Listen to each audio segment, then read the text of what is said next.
Hi guys, welcome back to the channel. Been a little while, Timmy, innit, since I've done a... Just been too busy, to be honest, but never too busy to keep the audience occupied. Is that right, Timmy? That's it, yeah. So before we do a quick video this morning when we get a chance, yeah? To let you know what's going on, what we're up to. So we've got Brian's back in, his ST225. You've seen it before, we've done a few features on it with regards to the engine build, etc, etc. So it's back in for, as you can see, Timmy, dry shafts. Yeah. So he's getting a little bit of vibration, but more so the offside inner joint, this one, all right, it's got some play in it. So on the actual cup, and the bearing sits in there, there's some play there before it takes up the drive, so he's getting a little bit of a clatter when he pulls away. So yeah, as we said before, which we've mentioned in previous videos, OE dry shafts only, all right. If you go down the route of trying to fit anything else, you know, this is just my own opinion, they just don't work. All right, I've tried all that, it doesn't work. So we stick with the original genuine dry shafts, as you can see, and yeah, we'll get them fitted up. That'll solve the problem for Brian, and no more issues. We'll might as well go say it, that's Malcolm's. He's popped into. We haven't actually done. We'll go back into the workshop in a second. I'll show you the hut with. Is that you that done that? Is it? No. That's your colleague, isn't it? That's our colleague, yeah. Yeah. Should we get him on his hands and knees to get it scrubbed? Yeah. Well, oh, yeah. No, that's not something that we've previously repaired, guys. All right. No. It's not something that we forgot to put the oil in. All right.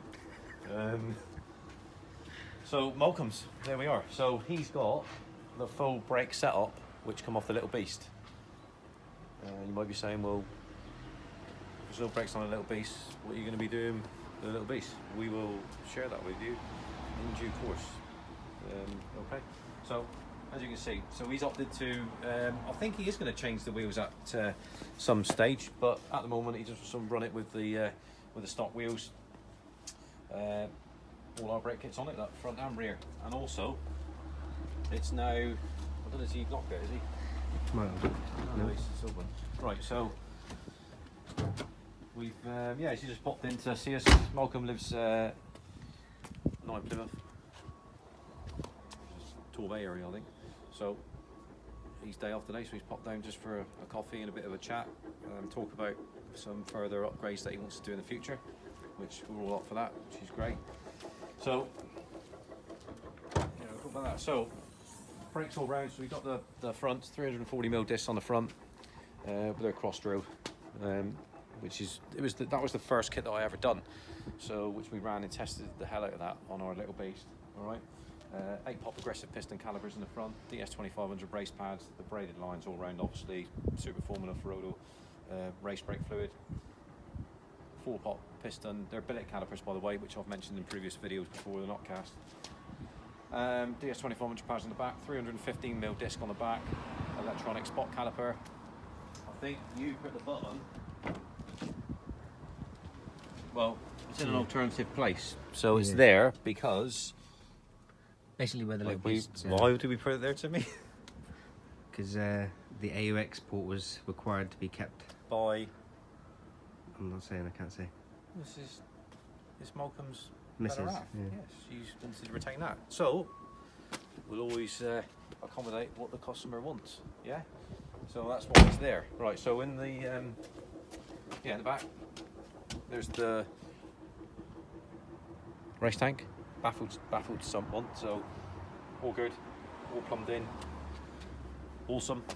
We run a 70-30 mix on that, so 70% methanol, 30% water. That's all you need on that. It varies from, whatever you're doing. So it's not all the same. So we've adjusted the ride out a bit, put some negative camber on the front. Timmy, is that right? That's it, yeah. So when we come back from Donington, we've had to change it a bit because there was a little bit of touching on the front arches when he was really nailing it. So, and the state of the roads in the UK is shocking. So yeah, we've got to have a bit of tyre arch touch. So Malcolm loves all the polish inside of it. you know, personally, it's not, you know, something that I can be bothered to do, to be honest. So I prefer to just get in and drive them. So, but Malcolm's, you know, that's what he likes doing. He likes to get the old, you know, detailing, valeting gear out and crack on, which is awesome. So Malcolm's is the only one that runs RX glue. This is it's a prototype, but it's like the sort of like nearly finished one. So we're going to run with that. We've got to do a few little modifications on it with regards to how it sits, you know, and all that sort of, just reconfigure it a bit. But they're now available. I'll be posting up on our social media all about it. If you're interested in this, guys, with the ST180s, give us a call, and then we'll discuss your requirements. All right, much easier to do that, and then you can tell me what setup you run and all that sort of stuff. But yeah, so we've changed all this. We've done all this before with Donington, so you know, with the old catch can setup. Obviously, our Simpson exclusive Simpson race tubular manifold is all circuit coated. Just keeps the especially the cabin temperatures down. Not so it's not so much of a big deal with Malcolm because he's still got the aircon retained, whereas like the little beast in Monty's aircon delete, so you tend to kirk inside the cabin if you haven't got you know, additional heat management, which that does. All right, so no problem. You can see the water meth pipes up. So you got, this is for the boost gauge, and obviously this is your pipe work for the water meth, which goes down, as we said before, down onto the coach side boost pipe with the bosses welded onto it, which our friend and close partner Julian Proform. That's it. Yeah, Yeah. Julian's engineered that, and lots coming from him in the future. We'll keep you updated with that. But that's all it was, guys. Cracking looking engine bay. I mean, it's really done this well. Mr. Sticker, again, one of our partners that we work with. You know, he's done all that. Surprisingly, it takes quite a few hours messing around putting all that gold heat reflective tape on, but spend time on it. It looks cool, doesn't it? Yeah. All right. So yeah, that's about it from Malcolm. I thought we'd share that with you while it's out here, and he's come down to see us. Why not? Right. So let's have a little wander in here to me. This is another customer, James from Exeter. So we'll share this one. We'll do more of an in-depth on this one. This will be completed this week. So basically, nothing on the bottom end. We haven't touched it like Brian's. You know, that was you know, we changed piston rings and all sorts of that. This is not had this. This is had a faux block mod with ARP studs, and obviously the mod's been done by Julian specific to the block because they're all different. It's not all the same. All right. Yeah, and then just little things that's been added on as we go. So you know, it's having the same, basically the same setup as what Brian's had, without the bottom end bill because he didn't need that. All right. So as you can see, with the AS stroke AirTech remote oil cooler setup, which is the ones that we always fit. Okay, they fit really well. They look pretty cool, and I always recommend that than just rebolting on a RS oil cooler on the back. You know, the RS ones, it's just the same. You know, it's just a bit chunkier than the standard ST225 one. So if you're going to do it, just spend out the extra like £100 or so it is, and put one of these on it because it's much better and it looks cool as well. So that, in partnership with the Pro Alloy stroke SCC Performance breather plate setup up to the oil catch can, which he hasn't actually fitted yet, I don't think. It's all the pipe work still down there. We've got a Pro Alloy radiator to go on it, satin black header tank with sight glass, that's all ready to go on it. All the pipe work for the but we'll do another video on this, just dedicated to this one. You know, we'll let the vehicle down and then we can talk it through what we're up to and what we've still got left to do and all that sort of stuff. All right, so we won't go on too much, as I've been told off for making the videos too long, but that's normally when Rich is involved.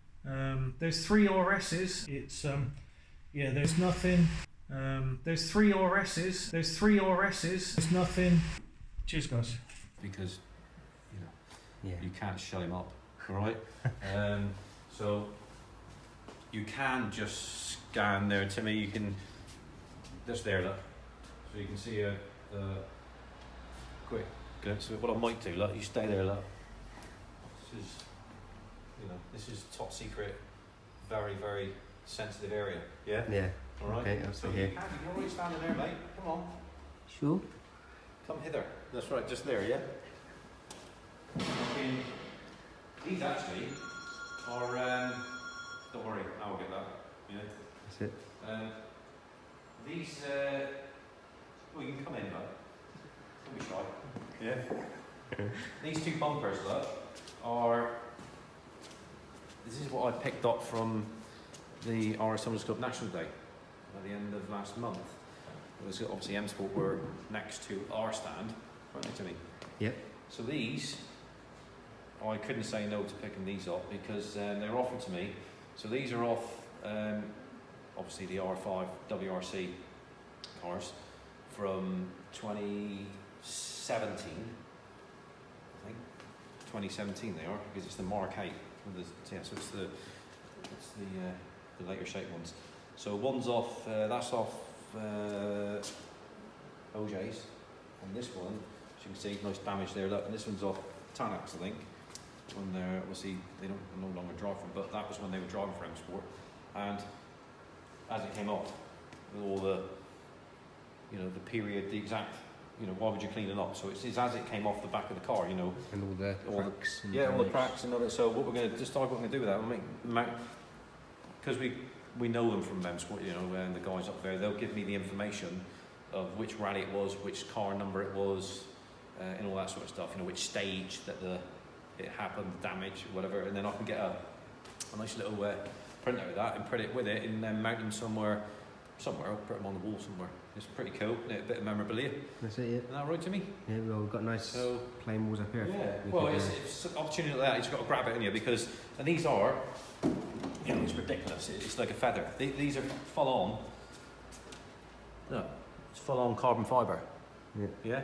Yeah. Proper. I hate to think how much they would cost. Thousands for one of them. It would be a ridiculous amount of money, isn't it? So. Yeah. Pretty cool, mate. We like that, didn't we? So, what's lurking under there? I think we should just let the viewers comment down below. Yeah. And then maybe I'll show you a bit more in the next video. That's it. Yeah.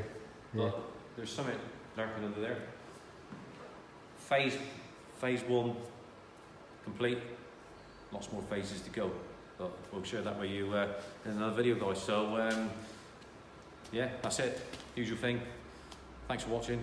Like, subscribe, comments down below. Hit that bell notification button, Timmy. That's really important, isn't it? Yep. And we'll catch up with you on the next video. Cheers, guys.